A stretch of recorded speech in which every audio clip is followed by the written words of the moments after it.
பிரபல நடிகை அசினுக்கும் மைக்ரோமேக்ஸ் அதிபர் ராகுல் சர்மாவிற்கும் விரைவில் திருமணம் நடக்க இருக்கிறதா? இதற்காக புதிய படங்கள் எதிலும் கையெழுத்திடாமல் தவிர்த்து வருகிறாராம் அசின். தமிழ், தெலுங்கு, மலையாளத்தில் பிஸியாக இருந்த போதே இந்தி பட உலகிற்கு போனவர் அசின். முதல் 2 படங்கள் ஓரளவுக்கு ஓடினாலும் அடுத்தடுத்த படங்கள் தோல்வியை தழுவியதால் அசின் பெரிதாக எடுபடவில்லை பாலிவுட்டில். இருந்தாலும் அவரால் தென்னிந்தியாவிற்கு திரும்ப முடியவில்லை. தொடர்ந்து மும்பையிலே வசித்து வந்தார். இப்போது ஆலிஸ் வேல் படத்தில் நடித்து வருகிறார்.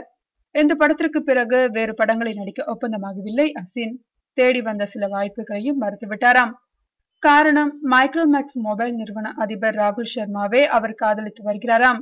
இவரையே திருமணம் செய்யவும் முடிவு செய்துள்ளாராம். இது குறித்து அசினிடம் கேட்டபோது, இப்போதைக்கு எனது எல்லா சினிமா ஒப்பந்தங்களையும் முடிப்பதில் கவனமாக இருக்கிறேன். புது படங்கள், புது நிகழ்ச்சிகள் எதையும் நான் ஒப்புக்கொள்ளவில்லை.